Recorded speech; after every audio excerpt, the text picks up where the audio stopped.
Welcome to Veterans Archives, where we are dedicated to preserving the stories of our nation's heroes. We hope you enjoy this story.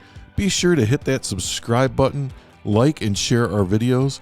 Check us out across all social media. Be sure to like and share those pages as well. And for more information, go to www.veteransarchives.org. So today is Thursday, April 24th, 2025. We're talking with Pat Knight, who served in the United States Navy. So good afternoon, Pat. Good afternoon. It's great to see you here today. Great to see you. Thanks for coming. Certainly. It was a wonderful drive here, actually. Yeah. This is a beautiful, beautiful place to be. We'll start out pretty simple this afternoon. When and where were you born? I was born March 31st, 1948 in Chambersburg, Pennsylvania, which is near Gettysburg. Okay. In central Pennsylvania. All right. So we're going to figure out how you got to Michigan then as we go through this conversation. So did you grow up then in Pennsylvania? Yes. Okay. My mother's family all lived together, and they all moved in mass. We lived in a big house in Harrisburg, Pennsylvania, all of us together on Green Street. Mm-hmm. And then my mother's family, most of them moved to the Poconos. My father was different. We moved to a city called Sunbury, S-U-N-B-U-R-Y, named after Sunbury, England. Actually, in Sunbury, there was a former fort, British fort there, and a British prison, and stuff. And that's where I graduated high school. Okay. In 1966. Now, did you have brothers and sisters? And I had 3 brothers. Your mom must have been a very busy person. Yes. And they're all younger than me. I was the oldest. Uh-huh. Actually, they're half brothers, but they were never considered that. My father's my adopted stepfather, but he was a fabulous, fabulous man. When we first married my mother, he grabbed me by the scuff of the neck, and said, "Come on, you belong to me." And when he always introduced us, we were numerical. I was number 1. My brother Bert was number 2, et cetera, et cetera. So I was always, I was always considered that, and but I was very, very close to both my mother and my father, mm-hmm. and they took. I did okay in high school, but it was. I don't know if I should continue. Yeah. Oh yeah, absolutely. The draft. Vietnam was exploding then. I graduated in 1966 from high school, as I said. Right. The draft was exploding, and they didn't have the lottery draft. They had the straight up draft, and those that weren't in the military, weren't married with children, or weren't in college. This was a town of a city about 15,000 people. Mm-hmm. And I got my half day off school in March of my senior year to go register for the draft. And they were sucking people up left and right. And everybody was, and they were drafting Army, of course, but they also, I don't know if you were aware of it, they drafted into the Marine Corps. I didn't realize that. Oh, yes, they did, and stuff. I think they counted it off as a joke, whether they did it or not, but they went 1, 2, 3, Marine Corps, 1, 2, 3, Marine Corps, 1, 2, 3, Marine Corps.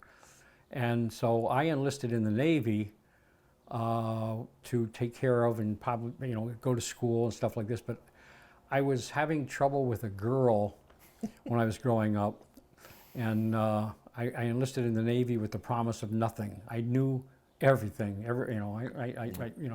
and stuff. So. Oh yeah. And then when I graduated high school June of 1966, as I said before, and I went in deferred, and I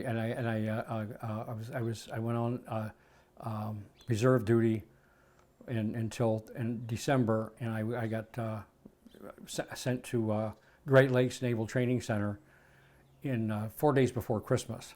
Oh, let's talk about that. So you get it. So Great Lakes, which is in Illinois, north of Chicago. It's winter time, and you're there. It was the coldest winter in the history of Chicago, they said. I'll bet. What was it like for you stepping off that? Did you take the train, or were you by bus? I took a bus from Sunbury, Pennsylvania to Harrisburg. Uh-huh. I got on a train. I rode the train to Chicago, and then I rode a local train to Waukegan. Yep. And then I went from there to boot camp and stuff like this. But my mother is funny. She used to, when I was in boot camp, she would mail me packages, and she used to say, she was a drama queen. She used to say, when I would go to the post office to mail you packages, the tears would freeze to my cheeks. Oh, I could picture a mom saying something like that. And like I said, I had, my scores were great, but I was mad at the world. Like I said, over a girl. I wish I had a nickel for every time I started a statement with, I had this problem with a girl. Yeah. And I made this decision because of it. But I was blessed somehow. I don't know how or anything else. I guess when I came out, my scores were great in the Navy, and my scores were great in boot camp. And when I came out, I was sent to Imperial Beach, California. It was a Naval Auxiliary Air Station at that time, Naval Auxiliary Air Station in Ream Field, Imperial Beach, California, part of San Diego. Okay, so it's out by San Diego. It is, right. It's just south of San Diego. It's like Chula Vista in that area. It's right in there. Okay. And so I went to Helicopter Combat Support Squadron 1 there, and I spent from April until end of September into October there. They formed a new squadron in 8C7, Helicopter Combat Support Squadron 7, which was, at that time, it was dedicated combat search and rescue, home based in Atsugi, Japan, big naval air station there. And I left there left California in September of 1967 and went to, the base was formed, it was at Atsugi, Japan, and I went there, and I spent 2 years there at Atsugi, and I came home in October of 1969. So let's talk about some of your time in Japan. I know prior to us doing the recording, you had told me this story about how you and your dad had actually stayed in the same barracks like 20 years apart. Right. Yeah, tell me about that. My father was in the Army Air Corps in World War II, and they called it points. He didn't have enough points to come home, and so he was in. I'm drawing a blank on his bases. He wasn't stationed at Atsugi. He was there short time, but when I showed him pictures of the base and everything else like this, we figured that we probably slept in the same barracks, 20-some years apart, barracks 353, and stuff like that. And that's where I went to school there for aircrew school. I started out in California, but I went to school and finished up my aircrew school in Japan, it's not Sagami, Atsugi, Japan, the Naval Air Station there. And like I said, we were in the East Camp, they called it, and West Camp was all Marines. And of course, we would always butt our heads with the Marines and stuff. That's what Navy guys do. Yeah, and it's interesting. I met this Marine aviator. There was the East Camp was all Marine aviation, and they had different planes and things like this there. And I was out on the runway or the tarmac. Tarmac, yes. Yeah. I'm drawing a blank. And I saw this Marine aviator, and he came to me and he says, "Why are we fighting?" I said, "Well, because you're in the Marine Corps and I'm in the Navy." He said, "We're aviation Marines. We don't blouse our trousers. We don't cut our hair." He says, "We're just like you guys." And I was very fortunate in everything, and it was fabulous. We had at that time, we flew in the H-2 made by Command in Connecticut. It was a small utility helicopter, and the Navy version was designed for utility, and they modified it for search and rescue. They put in some bulletproof, panels for the engine, the transmission. The pilot and the co-pilot had doors that snapped up. They were bulletproof doors. we had a little plate that we swung up, and we could kneel behind it and stuff. So you knew where to go just in case, Yeah. but it was a small space. Right, and it was a good helicopter. Yeah. And like I said, it was a utility helicopter and stuff like this, and we then deployed to different areas of Asia from there. So Was that your home base then? it was Atsugi, right? Naval Air Station Atsugi, Japan. We had a permanent detachment in QB Point, Subic Bay, and that was the jumping off point for the guys for Vietnam. They would deploy aboard guided missile frigates. Like I said, there'd be an 8 to 10 man detachment, one bird. The guided missile frigate had a asphalt steel landing platform on the tail end. The newer ones were upper level, but they had that, and we were there with that and slept where we could. So a lot of times we slept in the cook's quarters or the baker's quarters, and that was nice because for midnight rations, they would bring us back food at night. So Always good to have a baker on a destroyer or a frigate.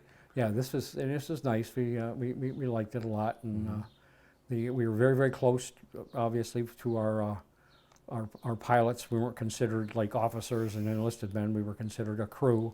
Yeah. And everything was great and stuff like this. And I remember in the first storm, it wasn't a monsoon, but it was a pretty good storm, and I was all upset because we kept rolling in the troughs of the waves and stuff. And I'm guessing I was like pure white. And this old bosun's mate was there, and an old salt, and he goes, "Hey boy, don't worry about a thing, because we only roll over so far and the masts snap off and it rights itself." But we also, when we were in the storms, our helicopter was back on the little miniature flight deck landing platform, and it was chained down. Well, the junior guy had to go out with a come-along when we were in a storm and made sure that the chains were tight so the helicopter didn't move. And I was very glad that I got seniority quickly. So you weren't that junior guy that had to do that? Not very often. We rotated some around and stuff. So yeah.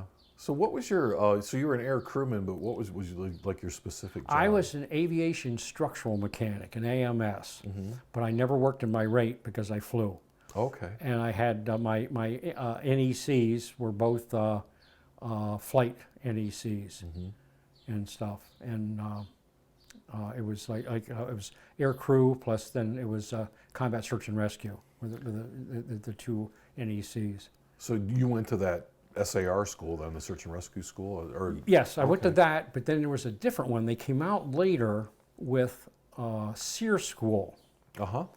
And I went back to California from Asia, and I went to the SEER school, and I went to we had switched to a two-engine model, and so I went to plane captain school for the two-engine model, and actually I believe I was the first plane captain from the UH-2C, the two-engine model, in the Western Pacific. When I came back to Atsugi and then QB Point and Subic Bay. But we went to SEER school, and I was just amazed at that with how they worked that and stuff like this. And we had made sleeping bags and tents out of parachutes, and it was in Warner Springs. And we did all that stuff, and then the aggressors would come through at night, tear our tents down, and they had automatic weapons, firing blanks. Right. And they would shoot up the thing and start to get you going and stuff like this. And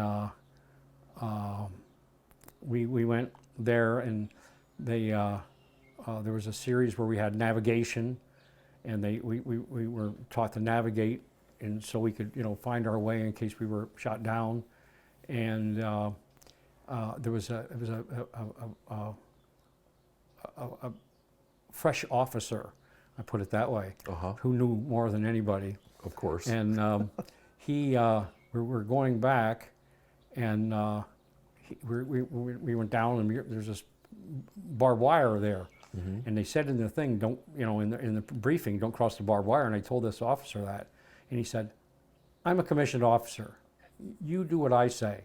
So we went down over this hill, and they were loading the prisoners into trucks, and we were captured early.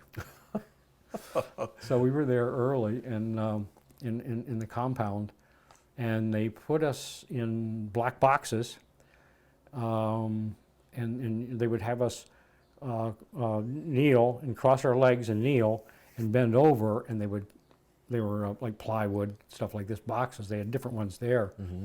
And they'd come along, and they seemed to, I'm guessing what they did was, I never asked or anything else like this, but we didn't hear a lot of people speaking English. They had these were all Navy people, but they had like Mexican Americans, and they had different other ones like this, and they would when they were around us, they didn't speak in English and stuff. Well, they'd come along and they would pound on the boxes, and you'd have to recite your prisoner number. Well, I remember the one time I got in too big of a box. I rolled over and fell asleep. And they pounded on the box, and they pulled me out, and they whacked me. But there was a Red Cross area that you could go and stuff like this and everything else, and it was like a big, huge tent with a wooden platform and stuff. But there was a place that you could sneak out of and escape. Another guy told me about that, so I would get that. And if you escaped, you got a ham sandwich and a glass of milk. Oh. Yeah, so we were greeted that and stuff. So, but we went there, and I think about it. I've been by there, Warner Springs, many years later. I just went by there just recently and saw the sign for Warner Springs for the city. Not the. I'm sure it's long closed. And I thought about my time in SEER school, but probably the best ham sandwich you ever ate there too, right? Yeah, and stuff. But then we went back. I went back to Japan, and we deployed and everything, and we went on different deployments, and things like that, and then we were in Atsugi. We were the only Navy helicopter squadron at Atsugi Naval Air Station. And then they had all sorts of other the transport squadrons and everything else like this for the Navy. They had a spy squadron, VQ-1, Fleet Reconnaissance Squadron 1. And they flew EC-121s. And so they flew those out of there and did tracking into the Sea of Japan and over North Korea and things like that, and probably down into Vietnam, North Vietnam and stuff. But in April of '69, the North Koreans, I think there was like 3 or 4 North Korean MiGs, shot down a EC-121 from Atsugi. It was not on a track. They usually ran with a flight crew of like 12. There were 31 people on board. There were a good number of people on board just for flight time. Oh. There were even Marines on board, and they shot it down. And you can look it up and stuff like this because it was there. And they went into the Sea of Japan, and we were diverted north. I was on the USS Dale, and we were diverted north, and we were there, and I thought there was 3 carriers up there at that time, but there was a fellow here in Hillsdale that I met was on another aircraft carrier. He said there were 4 carriers up there. So they were ready to go to war with North Korea. Yeah. And then when we woke up one morning, we were there quite a while searching for, the only body we found, sadly, was the man who was in my squadron in HC-7. He was married to a foreign national, and he was having trouble getting his kids back to the States. So he transferred into VQ-1. He was in aviation. He was an AT, an aviation electronics technician. Dick Sweeney was his name. He was the only body we found. It was, So out of all 31 people, Yeah. you never found anyone. no, they never found anyone. Oh my And then, gosh. and we, like I said, there was the carriers that are there, and then we woke up one morning and I'll back up a little bit. We had all sorts of planes flying around, and I never realized how big a Russian Bear bomber was. And we had one fly by us, and the tail, the big red star on it, was as big as our helicopter. And the co-pilot just gave us a wave, and I said over to the intercom, we had an M60 machine gun in the left-hand door, the crew door, and I said over the intercom, I said to the crew, I said, hey, how about if I just wave this M60 at them? Well, the pilot, Tim Melikoski, said, Knight, if you move, we'll kill you. They don't want to tangle with the No. Russian Bear. No, but then after that, everyone left, and we were the only one there, and we didn't have any support ships or anything, so we stayed there, and there was us and a Russian destroyer.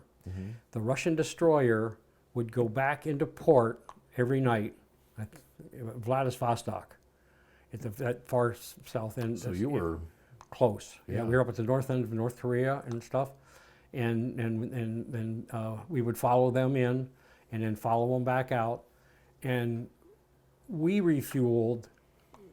U.S. military ships refueled side to side with the oilers.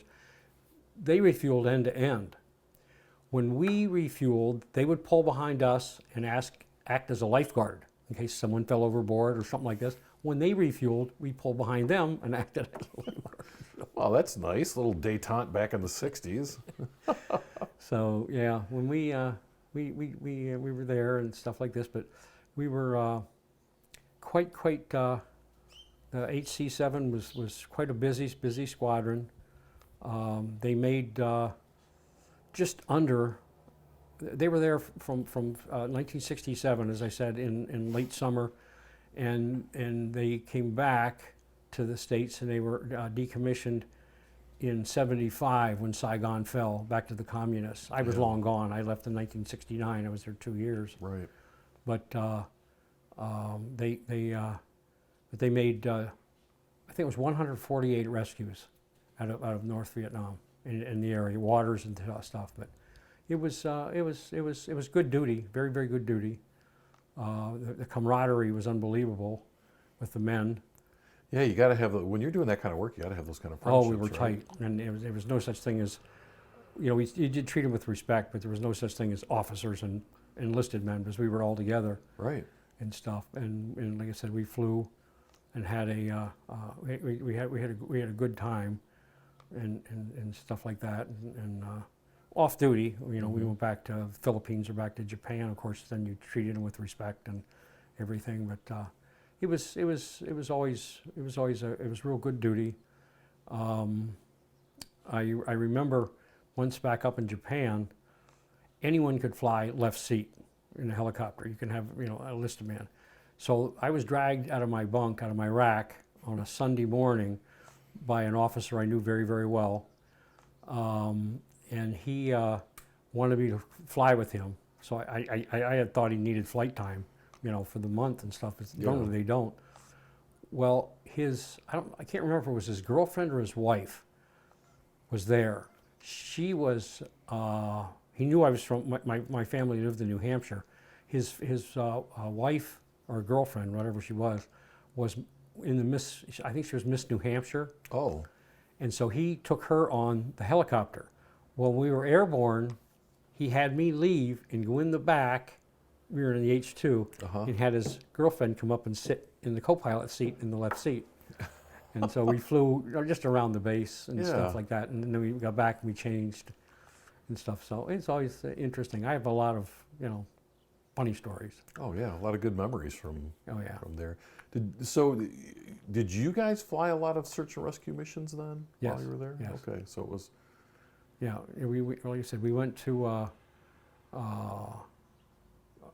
We were out of at Sugi, or out of QB Point, and then we go fly off the guided missile frigates, the DLGs, and we always told the pilots, whenever we briefed the pilots, the aircraft carrier pilots, that if you get hit, get feet wet, in other words, bail out over the ocean, like the Tonkin Gulf, your chances of survival skyrocket if you do that.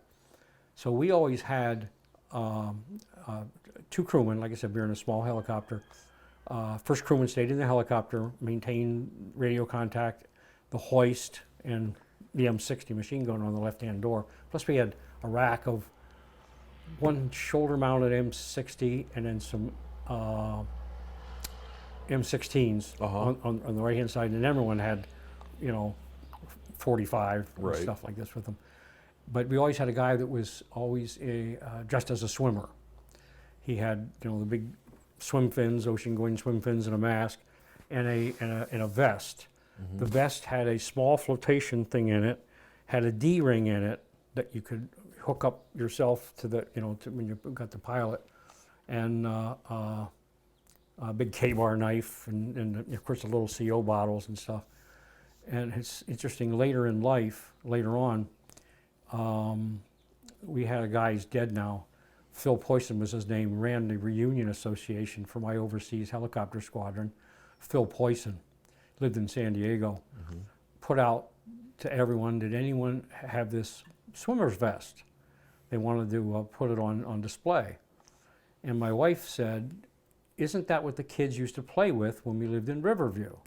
So I found it in the garage here in Hillsdale, and I went out there and I took the knife out and the CO bottles out, and it had my name embroidered on it, and USN on the other side, and I sent it off to Phil Poisson, and the USS Midway is decommissioned. It's a floating museum in San Diego Harbor, and he gave it to them for display. Well, my wife and I went out there, and I went all over the ship and stuff like this, and there's 3 of my helicopters on the flight deck, and the H2, the H3, and the H46 are on the flight deck. And I went down and asked the people down, and they had a display in the hangar deck, if my perchance my stuff was there. And he says, no, he says, I bet you it's still in storage. So my brother and his family have a place in California, Southern California. He lives in New Hampshire still, but we went out there to visit him, and we went there, and I took my brother there, and on the flight deck, as I said, there's an H2, H3, and H46, and then down in the hangar area, there's a display for search and rescue, and there's it's all enclosed in plexiglass so no one can touch anything. Yeah.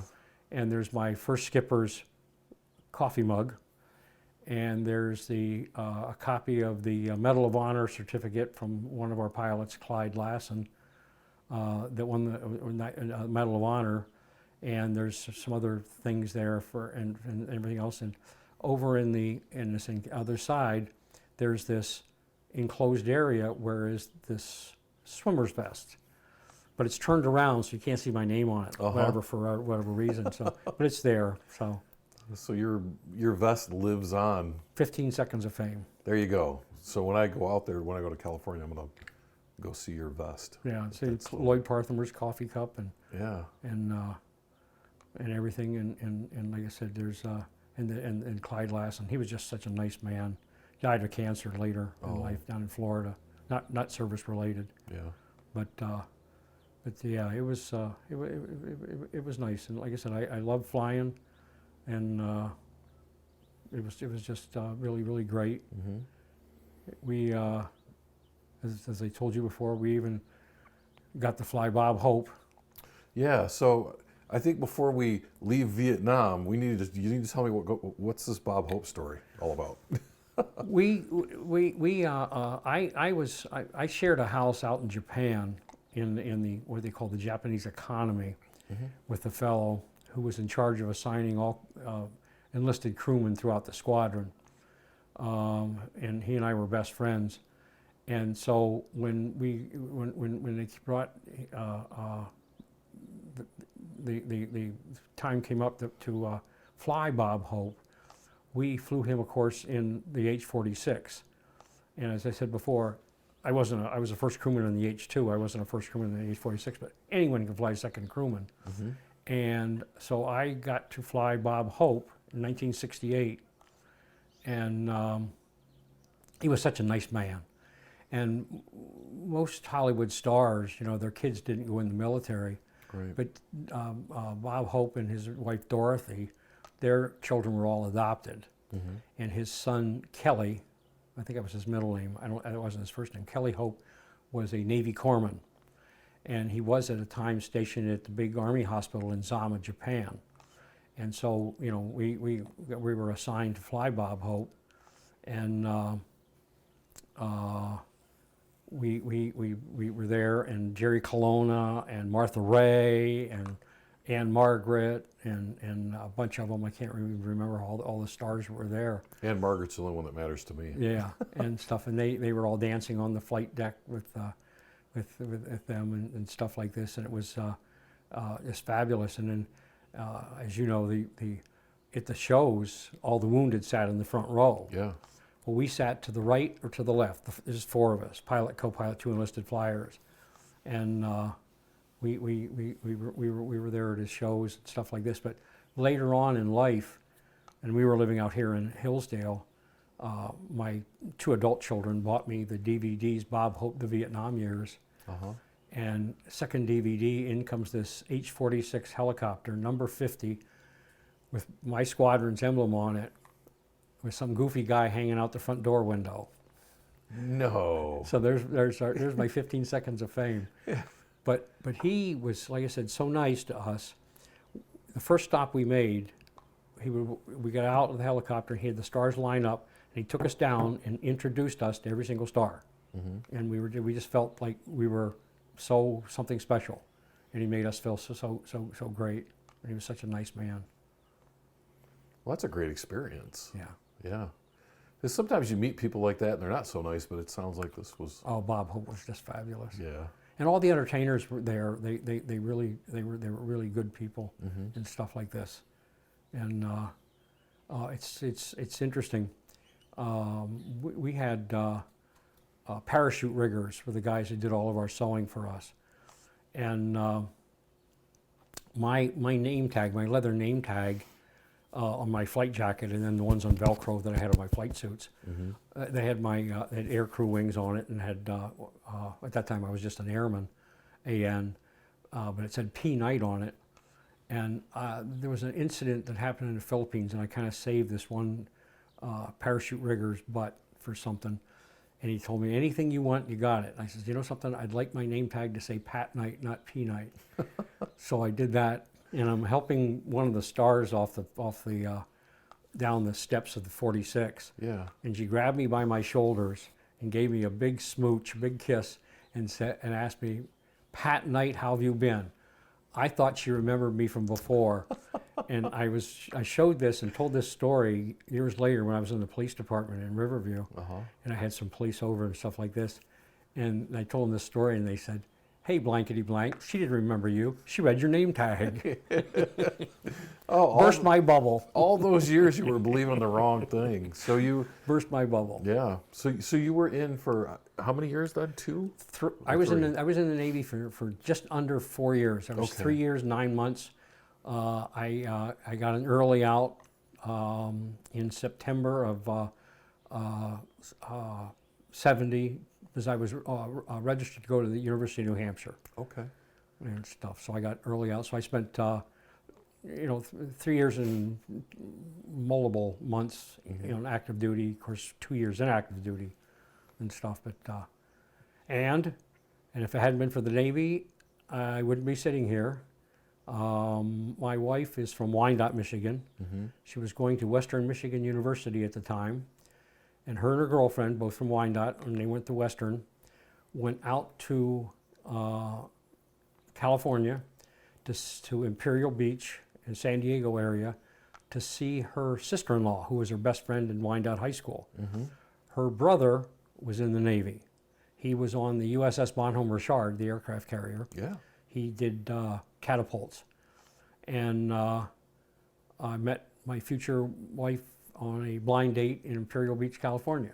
So if I hadn't been for the Navy, because came back, and I was with a kid from from Toledo, and he flew in the H-3. He flew aboard the carriers with the H-3, and but we went. He said he wanted to stop in these apartments in Imperial Beach to see his buddy from Toledo. So we went in to see him, and his Scott Boyer was the man's name. This is his wife Sharon. He was out on an aircraft carrier, which was my future brother-in-law's aircraft carrier, the Bonhomme Richard, the Bonnie Dick. They were doing carrier quals, getting ready to go back to Vietnam. And she said, boy, have I got 2 girls for you guys to meet. How about tonight? Well, it was Sunday night. We had all been together up in La Jolla, up at one of the guys' parents' place. We had a big party and stuff. We didn't even destroy the parents' place. You didn't wreck anything? No, we were good. And she said, how about tonight? And I said, how about Tuesday? We both flew. Tuesday night, we got flight pay. They'll think we're rich. So we met them, and he ended up, Ron Stahl was his name. And we ended up meeting the 2 ladies. Rosemary Adamus was the other lady. My wife was Kathy Lake at that time. And they, we met them and everything else like this. And Ron Stahl, like I said, was from Toledo, and he ended up marrying Rose. Sadly, he was killed in a motorcycle accident in Toledo. Oh. Not his fault. Yeah. And stuff, but she's made out well. She was a teacher as well as same as my wife, and she married her principal in her second marriage, and she had 2 kids, and they're all I'm sure grown up now and everything. Yeah. So, but it all sort of turned out. So you met you were from Pennsylvania. You met a gal from Michigan out in California. Sounds like the date went pretty well. But then she went home and you went home. I went back after I got out of the Navy, I went to New Hampshire. Yeah. And we got there and we did long distance telephoning and writing between Concord, New Hampshire and Wyandotte, Michigan. And we knew each other 13 months and we got married. We got married in Wyandotte. And we settled in downriver in Wyandotte. And I worked at various car dealerships and stuff as service manager and things like that. Yeah. And then Well, before we get too far though, I want to point something out to people listening to this, is that when you're talking long distance at that time, it was long distance call, so you paid for the call or you wrote letters. Right. And 13-month long distance relationship, looking at it from today's perspective, seems like, wow, that kind of happened kind of quick. But you really get to know someone when you handwrite a letter to them, right? I mean, is that what happened? Yes, and we still have a good number of those letters here, Yeah. and stuff like this, and I did go back and forth, and she came to New Hampshire and met my parents. We did go back and forth, and I came to Michigan and everything else, and her father was in the Navy in World War II, and as I mentioned before, my father was in the Army Air Corps in World War II, and both my parents were teachers. My father-in-law worked for Detroit Edison, and we got married in Wyandotte, like I said, 13 months after we met, and we actually, my parents still owned their home in Pennsylvania, where I grew up, and so we went back there, which was a big mistake, and she was very, very nice to me, my wife, my brand new bride, and we stayed there for a very short time, and then we came back to Michigan. And then I worked at some car dealers as like the maintenance manager and things like this at car dealers and stuff, and parts manager. And then in 1973, I was hired on the Riverview Police Department. Now, is this something you had, like, always wanted to do, or is this just something that kind of like, oh, this looks like a good opportunity? I did something, and I had applied to Michigan State Police and stuff, and I think it was probably from me working in the government with being in the Navy and stuff like this, and you know, my parents were, you know, teachers and government workers and Right. things like this, and I just, you know, applied to, like I said, the Michigan State Police and Riverview Police, and I was, I'll back up one step. I was, like I said, service manager at South Point Dodge in Taylor, Michigan, and I was golfing on the Riverview Golf Course, which is still there. The pro came out, and he was one of the teachers in Riverview, and he said that your guy didn't show up, and this guy didn't show up. I'm going to pair you with him. Is that okay? I said, sure. You know, I'm a terrible golfer, but we'll do it. And the man was it was a part-time mayor of the city of Riverview. Chet Belak was his name. And so we golfed, and he asked me what I did and everything else like this, and like I said, I had applied to Michigan State Police and everything else like this, and he said, well, he asked me if you ever think about being a policeman. I said, yes, I did. And he says, well, we're hiring. He says, but I voted against it because we have too many policemen. So I applied to Riverview Police, and I was hired. And that was 1973. And you didn't list him as a reference, did you? No.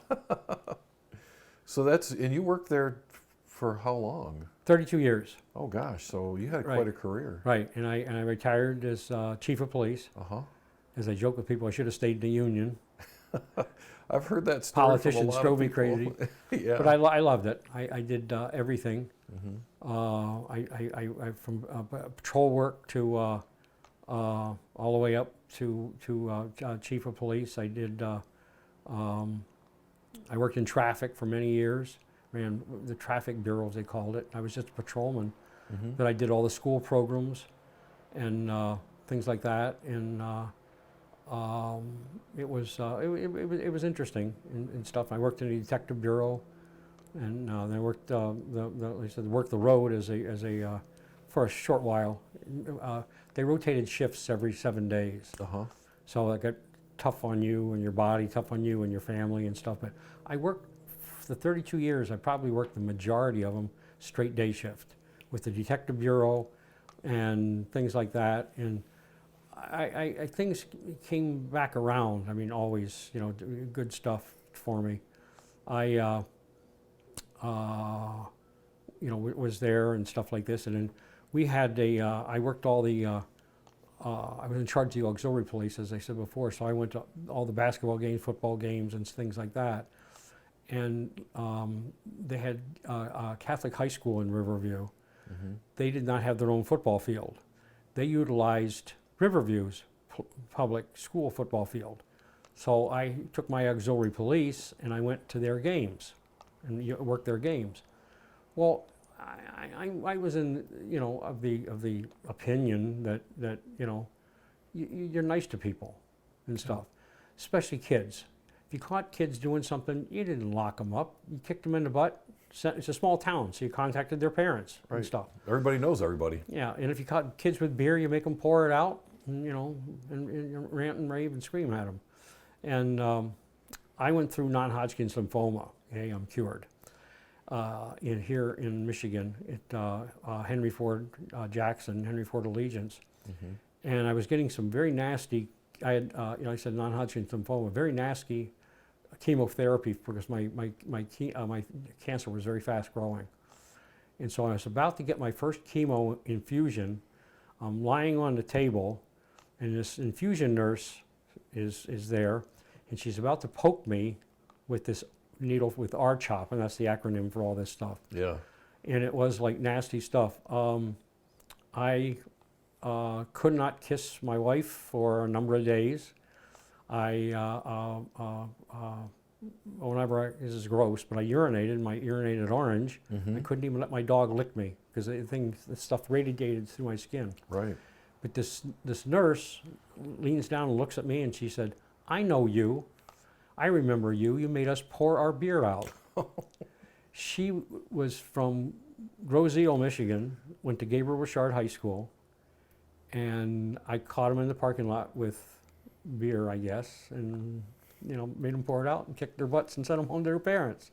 This is not the time you want to remember that story, right? While she's getting ready to poke you with a needle, though. Yeah, but it was funny. It was funny how things go around and stuff. But it was great. And like I said, guys from my squadron, said, your stuff, is it related to dioxin? I said, I don't know. I don't think so. I don't think it's the right type. I said, but I don't care. I'm cured. Yeah. So I didn't go to the VA. I do have, I do have a 10% disability for hearing. Right. So, from helicopter jet engine noise or machine gun noise, they said.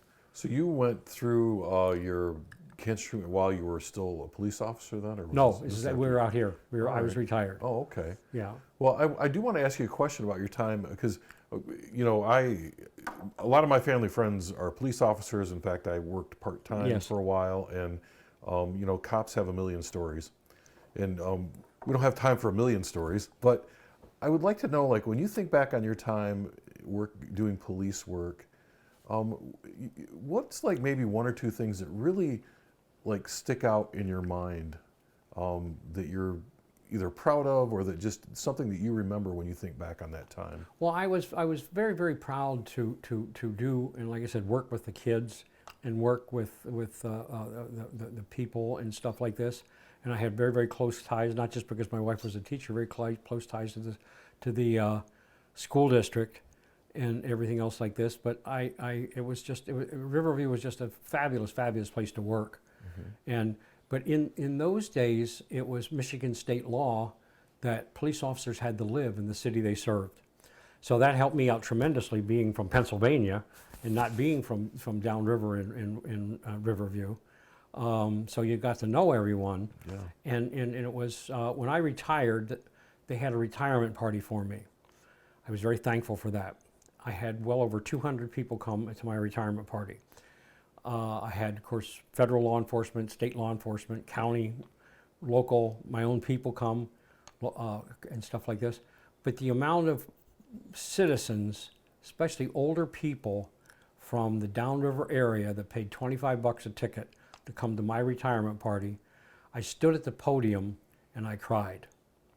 And my wife just said to me, maybe it's because you did a good job and stuff. And I have great memories of the Riverview Police Department. It was just a fabulous place to work. I stay in contact with a lot of people there. The little side note, one of the former graduates of Riverview is a guy by the name of Lloyd Carr Jr. He is a former head football coach at University of Michigan. Mm-hmm. Before Harbaugh, he was in 1997. He took him to the national championship, and he's such a nice man. And sadly, the last 3 times I've seen him, and I've seen him a lot since then, have been at funerals. His second wife passed away. I did see him at my kid's graduation because his stepson went to Grand Valley State with our daughter. Mm-hmm. And the guy I got hired with, Riverview, he just passed away, so Lloyd was at his funeral. He lives out here in the area, and he doesn't drive. His family drives him, but he's just such a nice man. But the people of Riverview they accepted me, and they were just so nice, and they treated me like one of their own. Mm-hmm. And the school district where my wife worked and the city employees were all integrated.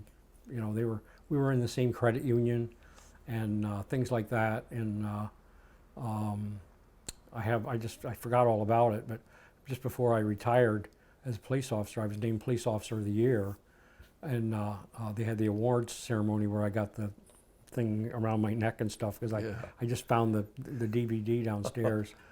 And but like I said, the memories of working in the city of Riverview, and with the people and the citizens. The citizens were just so great, and sadly, like I said, police officers don't have to live in the where they serve anymore, because when John Engler was governor, he changed it, Right. which it should be. And now they've gone outside. The last 2 chiefs of police that have been there have not been come up through the ranks. The guy there now works in another downriver city, and they had another one from Dearborn Police that was there. And sadly, the people that are moving up the police, they can't do that because there's nothing at the top anymore. Right. So it's sad. Well, I think some of your best leaders come from inside the ranks there, you know. Well, yeah, just like when I was a chief of police, when I was deputy chief, and then when I was named chief of police, I looked at the lieutenants that were there, and I knew them all very, very well. I got along with them and everything else like this. But I thought, I don't think I want to work side by side with them on a regular basis like that. So I went down and chose a sergeant. He was a detective sergeant. I worked with him when I was in the detective bureau. I knew that he was rock solid, and he would have my back, and he would do the job. So I named him deputy chief. I tried to hurt some people's feelings and probably upset some people, but then he became chief when I retired. Right. So. Well, you're the chief. You get to make those decisions. Right. Right. And I, like I said, I really enjoyed police work. It was Riverview was very safe. It was the downriver communities were very, very safe, and it was nice. And I remember that other than at the range, I fired my gun one time. There was 2 fellows that had escaped from one of the prisons in Jackson, and they had stolen a car, and they were downriver, and we saw them, and we were chasing them, and we went to. They drove into Trenton, a city south of us, and it was the 4th of July, and it was a Sunday. I remember that distinctly. And I drove in, and they get out of their car, and they're running ahead of me. And they were running into a court, and I'm now in the city of, like I said, in the city of Trenton. Yeah. And I'm chasing them, and I pulled out my weapon and hollered, "Hold or I'll shoot." But I had the time and presence of mind. I looked over the shoulder of the guy as he's running. He's armed, but he's not pointing his gun at me. There's a man sitting in his. He's in a court. He's sitting in his family room, I think it was family room, and he's got a bathrobe on, reading the Sunday paper. And he's right over the shoulder of the man I had, so I fired into the ground and blew up some guy's zucchini patch. Oh, no. And it was funny. You can't do that anymore either. No. No warning shots, right? No. But I did that, so that was. They kept going, and the Trenton cops caught him. Yeah. But it was funny. So the whole time you're on the police force, you had children, right? Yes. And how many children did you have? 2. 2. We have a son and a daughter. Okay. And they grew up in Riverview with. They went to school and graduated high school, Riverview. Yes. Those poor kids. Their mom's a teacher and their dad's a cop. They can't get away with anything. No, but they never. Living in the city of Riverview, it was good for them. They never faced any adversity from their fellow students or anything else like this, and it was a good place to raise a family. Yeah. It really was and stuff, and we enjoy it. And I used to go to meetings once in a while down that way from out here, and I haven't been in a while. Last time I was there was for the fellow that his funeral was at Gabriel Richard Church in Riverview. But before that, I hadn't been there in a while. But I went to a police meeting, and I was on Fort Street, south of Pennsylvania Road, which Pennsylvania Road is the border of Southgate and Riverview, and the traffic was so heavy and so choked up. I'm used to the out here. Actually, you have to wait to some areas out here. You have to wait till the Amish move their wagons off the road so you can get by them. Yeah, if you're watching this or listening to this, we are in rural Michigan. It was quite a drive getting out here. So yeah. Yeah, and it's funny. It was my wife and I moved here by accident, blindly. Yeah. We had fallen in love with South Carolina, and we loved Riverview. We figured when we retired we'd stay in Riverview, maybe go down to South Carolina for a month or so in the winter. And we're coming back from, I always took her to the Thomas Edison Inn in Port Huron for her birthday. And we're coming back with her birthday on 94, Interstate 94. And she said to me, you know, I'd like to buy a place on a lake. I pulled over to the shoulder of the road and I said, what are you talking about? We have 2 kids. Our son's older and our daughter.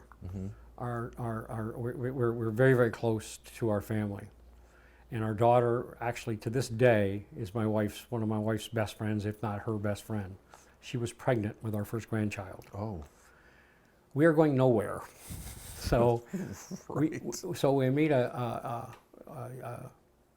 came up this way and then made a way in here. And we did not want to go up north. Nothing against up north, but we didn't want to go up north. Just wasn't your thing. No, we had been there with her parents and stuff like this, but we just went. So we came this way into Jackson County, into Hillsdale County, and we looked at on the internet 50-some places and looked at 30-some in person, and we found this place here. This is a man-made lake. It's controlled by a dam. Oh, okay. And we found this here in Hillsdale, and Hillsdale County is hugely populated by deer. It's over 600 square miles, but there's only like 40,000 people. And at that time we moved here, I still stay in contact with law enforcement and stuff. One of the conservation officers told me, he says, yeah, there's 40,000 people. He said, but the last deer count was 56,000 in Hillsdale. You're outnumbered. I've hit 3 since I've been here. Yeah. And but we absolutely love it here in Hillsdale. It's I'm, like I said before, I'm involved in the community a couple different ways, and my wife's involved with the community and everything. And then our daughter and son-in-law, because my wife retired 2 years after me from teaching. They lived in our house here for a year and built a house close by us, and so she had 2 daughters graduate from high school near here. But we love living in Hillsdale County in the country. So let's talk about that a little bit too. So you retired in 2005, right? So your wife would have retired in 2007. 8. Or 8. Okay, so it's been almost 20 years of retirement for both of you. Other than kind of moving here and setting up, what have you been up to? Well, we came here and I was involved in Kiwanis for a while. One of our neighbors got us involved in Kiwanis, and so I was involved in that, and I liked that part in giving back. Well, Kiwanis has a state trooper camp that they have in the summertime, and so I was put in charge with that, being a retired police officer. The kids go through intermediate school district, and they go to they have a state police academy for the kids. It's a 1 week in the summer, and so I was in charge of sending the high school kids from Riverview that qualified, and so I did that. And then I had some health issues, so I did continue in Kiwanis. I was there quite a few years, but I've been involved with the emergency management and public safety here in Hillsdale County.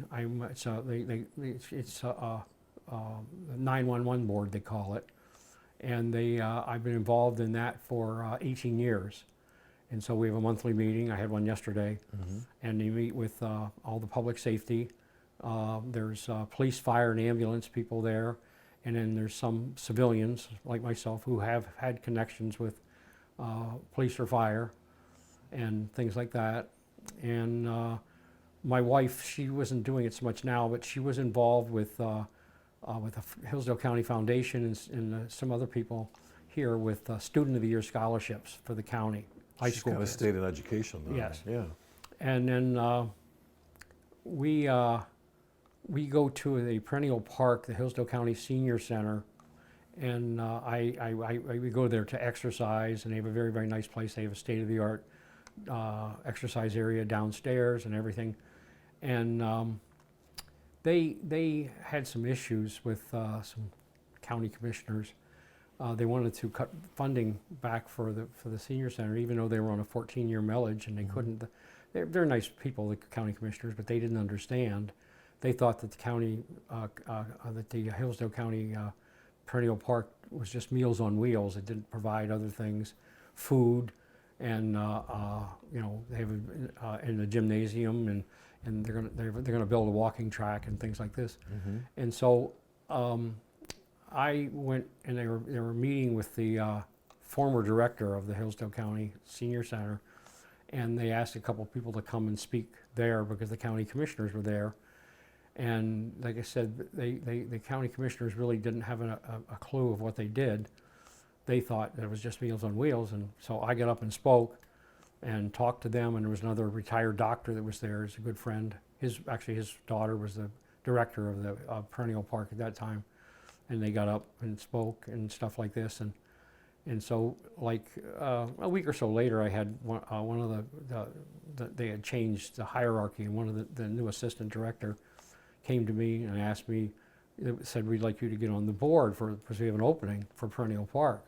I said, "Oh," I said, "That's nice." I said, "I appreciate that. You know, it keeps me busy and stuff." Yeah. And I thought they just wanted insight from someone that exercised downstairs and worked out and could, you know, tell the people about that. And they said, "Yes, that's it, but we also, because you stood up to the county commissioners." And I said, "Whoops, I got a big mouth." And so I've been on the Hillsdale County Perennial Park senior board for a year and a half, and I love it and stuff. And they do a lot of things for the seniors and things like this, and it's really, really great and stuff.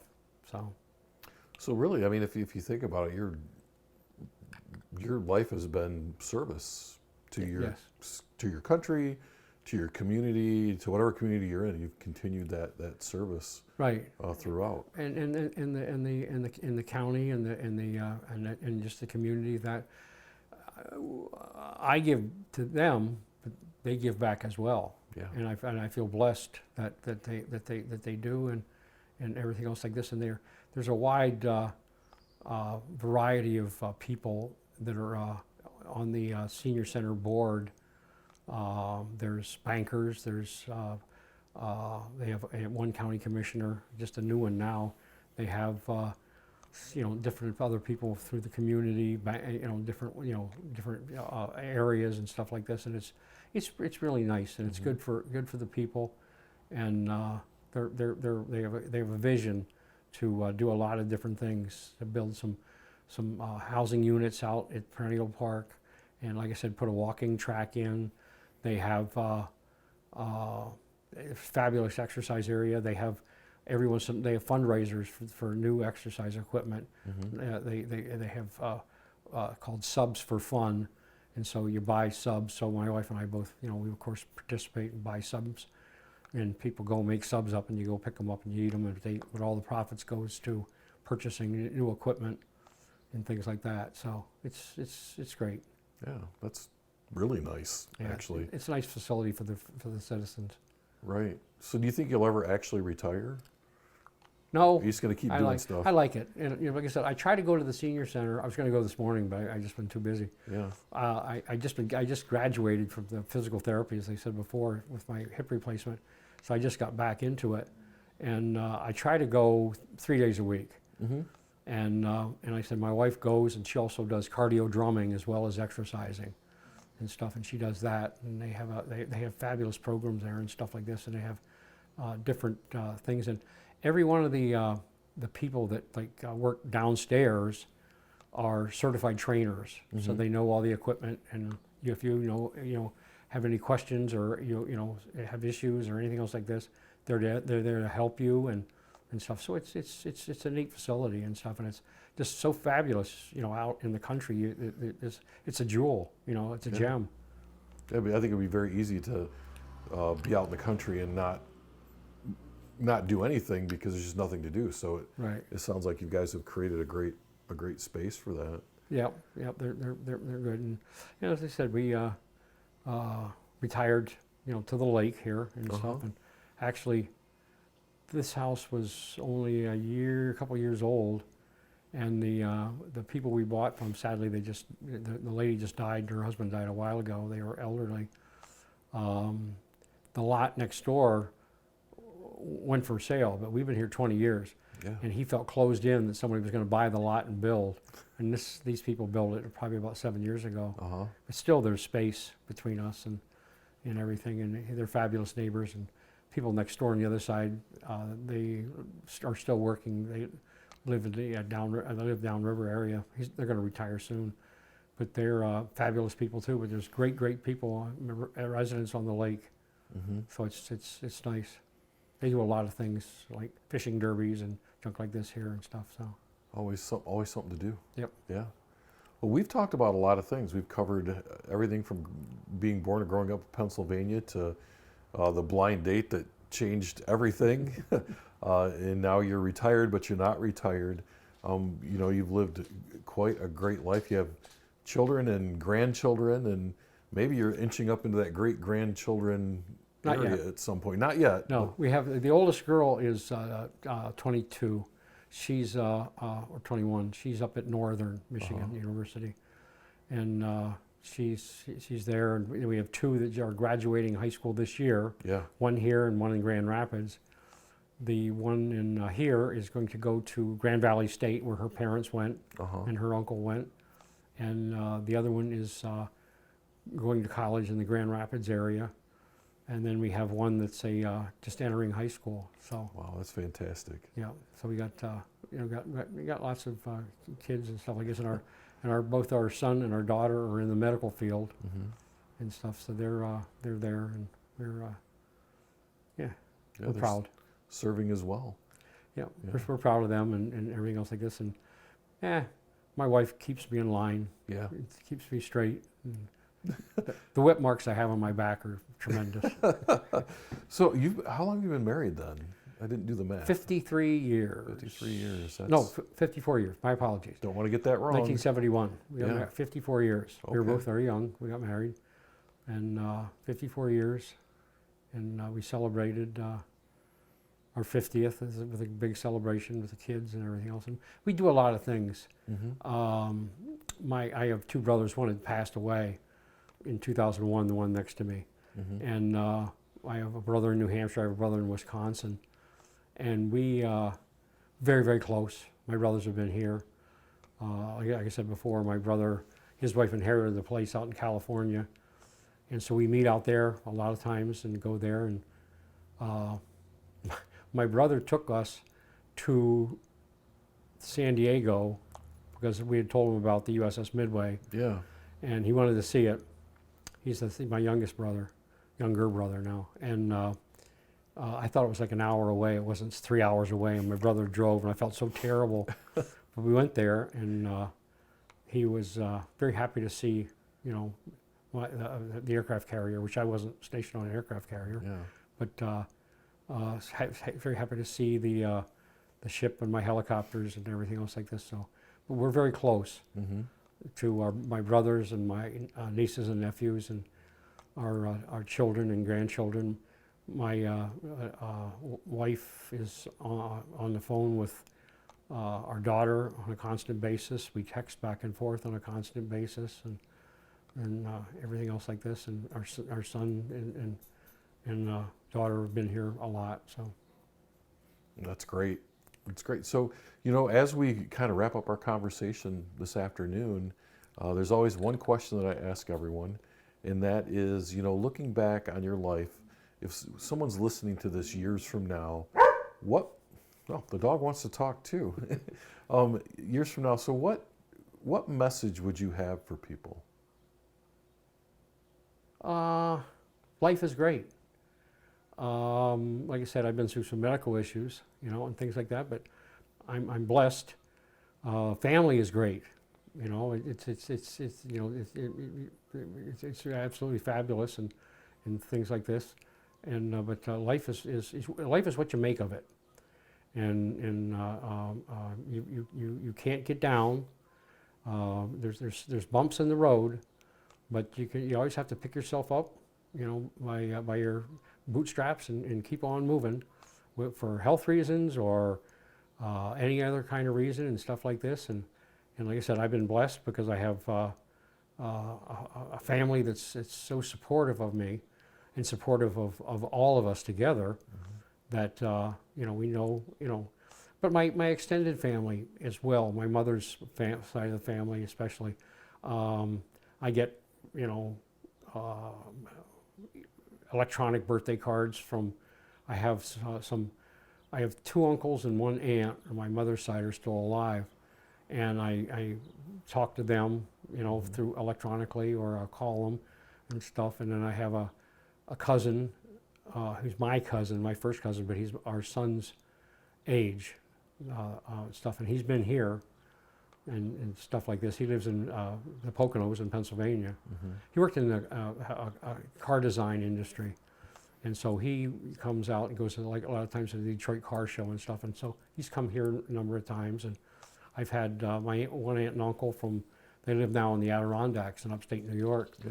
They've come here and stuff like this. So we're very close to all of our family, extended and close family, and talk to them and deal with them on a regular basis. Yeah, sounds like family's very important. It is. It's sad when you. I know of some people that nothing against getting divorced. I'm very very proud that she's stuck by me all these years, and being a cop and everything else like this. But some people that I know have had divorces, and they have they don't know their children, they don't know their grandchildren, and stuff like this. And there's nothing you can do to change anything like that. All you can do is just look back and reflect on your own. Yeah. And stuff like this, like the picture behind you. Those are right behind your head. Oh, let me turn around here. Oh, yeah. Down to the left is our son and our daughter. Up to the left upper are the 4 granddaughters. Up in the upper right is the 4 granddaughters again. And then the youngest one up there giving her thumbs up. And I see Sasha's got a prominent picture there too. Yes. Yeah. And we get, actually my son and his ex-wife gave us that, so we look at that and reflect on that. And we have tons of pictures, like going downstairs, just tons and tons of pictures of family members and things like this and stuff. So yeah. Well, I hear Sasha's giving her input as well for this. So yeah. Well, I want to say thank you so much for taking time out of your day to sit here and talk with me and share your story. I'm sure people are going to hear this and learn something from it. I don't know about learning something from it, but it is interesting. I've had a fabulous life, and I'm so blessed that and many people are, most people are, and things like this. And obviously you are. I've listened to what your background is and everything else like this, but it's life is neat. Life is neat. Thank you for watching Veterans Archives. We hope you enjoyed this veteran story. Please be sure to hit that subscribe button, like and share our videos, as well as checking us out on social media. We're on Facebook and TikTok, LinkedIn, X, and Instagram. Be sure to check out those pages, share, and like. And for more information about what we do, go to www.veteransarchives.org.